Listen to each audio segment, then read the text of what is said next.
నేను 95లో ముఖ్యమంత్రి అయ్యాను. నేను ఈ ప్రాంతానికి వస్తే మీరందరూ ఒకటే మాట అడిగేవాళ్ళు, మాకు వెలుగొండ కావాలి, వెలుగొండ కావాలని.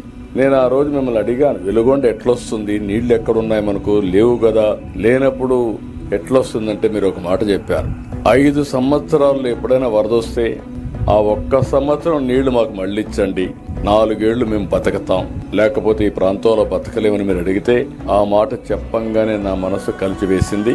అందుకే ఆ రోజే నిర్ణయం చేశా. 96లో ఆ రోజు మార్చి 26వ తారీఖు అనుకుంటా నేను ఫౌండేషన్ వేసా.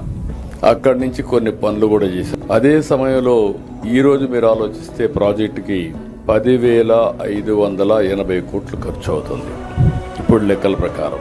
ఇప్పటికే 6,736 కోట్లు మనం ఖర్చు పెట్టాం.